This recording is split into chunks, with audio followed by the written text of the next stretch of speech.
O André Martins está falando aqui, ó, no meu livro de fantasia existem conflitos na trama, dentro do personagem, entre personagens. Ótimo. Fiz a coisa toda escalando aos poucos até culminar uma desgraceira. Eu gosto! Eu gosto! Então tá ótimo.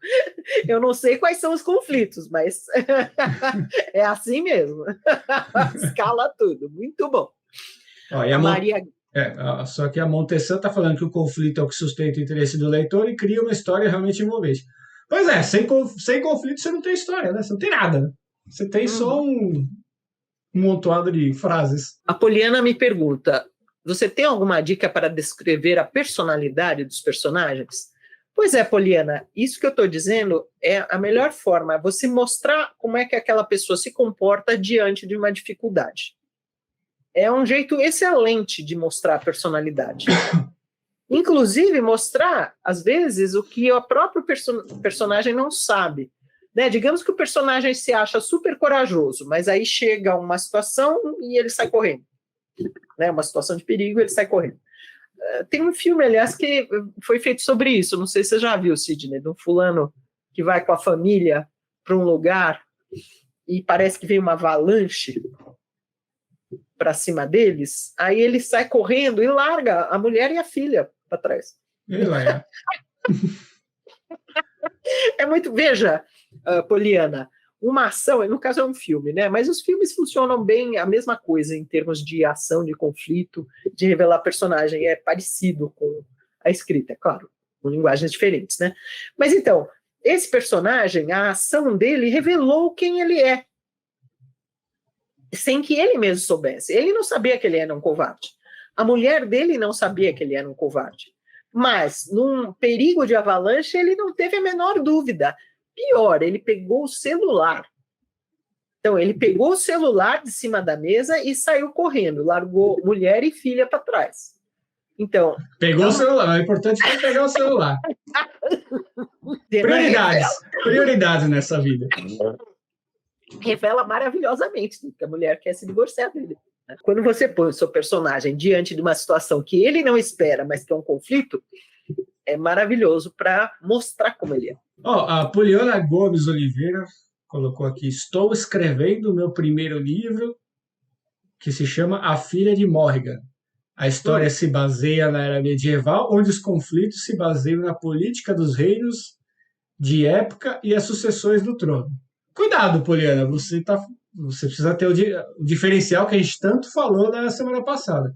Você, com esse plot que você deu aqui, para mim, a primeira coisa que eu penso, ou Guerra dos Tronos, ou Senhor dos Anéis, assim.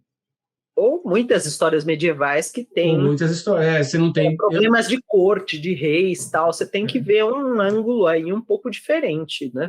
Pela descrição... meramente uma briga por trono, é meio batido. Né?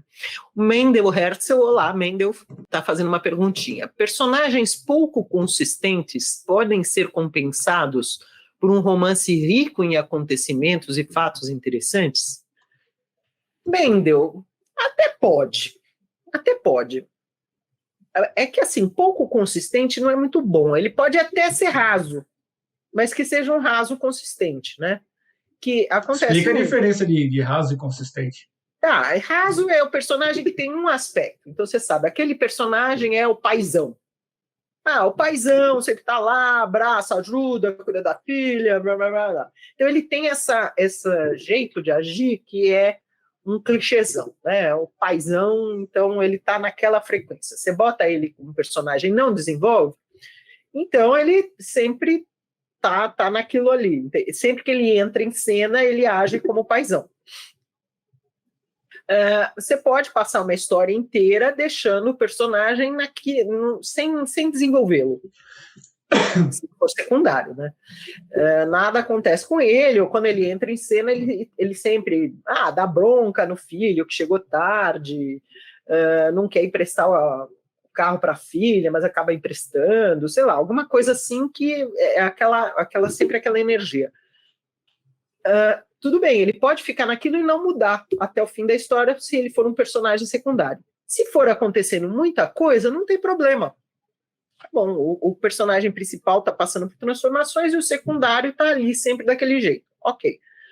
Agora, não é bom assim, se ele é sempre paizão e de repente ele dá uma de louco lá e justamente esse personagem que é paizão largar a filha sozinha para trás numa situação de perigo. Não dá. Aí perde aí ele não é consistente, né? Porque você criou um personagem que é paizão, ele pode variar, mas aí você tem que aprofundá-lo para o leitor conseguir entender. Aliás, continue. Se ele sempre é apresentado de um jeito, aí de repente ele age do outro, você fica assim, você está sacaneando comigo. Né? O leitor para o autor, tá? Você sacaneou comigo, você veio me dando a dica que o fulano era assim, aí ele é assado, não veio. Não, sacaneou. Não pode. Pegando carona nisso que você está falando, do paizão, né, da consistência, uma coisa que eu estou assistindo vários filmes com meu filho hollywoodianos, né? E uma coisa que eu notei em cinema catástrofe, que meio que já virou clichê e realmente eu não consigo ver nenhum diferencial. Todos os cinema catástrofe, o protagonista ele tem conflitos ou com a filha ou com a mulher, ele é separado, aí o filho ou a filha não fala com ele há muitos anos, aí o mundo vai acabar e por conta do mundo estar acabando, a situação vai fazer com que a família seja feliz no final, que o filho volte a falar com o pai, né? Então, assim, mas assim, não tem exceção. Todos os filmes que eu vejo Cine Catástrofe tem essa pegada do cara que está separado da família, o cara que... Mas gente que escreve, gente, veja, a gente sempre diz, né? Filme é uma coisa e livro é outra, né? A gente deve procurar evitar os clichêsões nos livros. Por quê?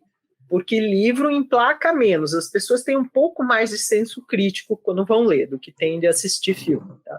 Então é bom manter um pouco mais assim, tipo, isso já foi feito muitas vezes antes, vou evitar. Né? Filme você pode fazer de novo um negócio que já foi feito e só por conta dos efeitos especiais aquilo lá é implacável. O Senhor dos Manéis está aqui dizendo ao conflito dele: meu protagonista sofre abuso físico de seu pai desde pequeno. É triste isso, né? Mas vamos lá. Depois da morte do pai, ele é usado como cobaia de seu tio para experimentos. Nossa, você botou o seu protagonista realmente em situações difíceis, né? Ele deve fugir, mas seu tio é o governante de uma cidade. Tá bom. Como conflito, tá bom. Né, imediatamente você fica a favor de uma criança que é abusada, né? Então, o seu protagonista deve angariar simpatia de cara. E aí, se ele sai de uma situação de abuso para outra, ok, é um belo conflito. Só que é legal, gente, assim, você deve colocar problemas na vida do seu personagem, mas o seu personagem precisa agir, tá? Então, o conflito tem que chamar a ação. O personagem não pode apenas sofrer, ele tem que fazer coisas, mesmo que as coisas não dê certo, mas ele tem que fazer. Então, ele tem que tentar, né, fazer aliados, escapar, inventar um código secreto para pedir ajuda, sei lá. O personagem, mesmo numa situação dramática, ele tem que ir inventando jeitos de sair da situação, porque é isso o interessante. Só sofrer abuso, não, tá? Cuidado, o conflito é uma chamada para ação, tá? Olá, eu sou a Laura Bacelar. Eu presto vários serviços no mercado editorial. Eu ajudo autores a tirarem dúvidas com consultoria, eu faço mentoria para quem quer escrever livros de não ficção e eu faço leitura crítica com viés editorial. Se você tiver interesse, veja os meus dados de contato aqui abaixo desse vídeo.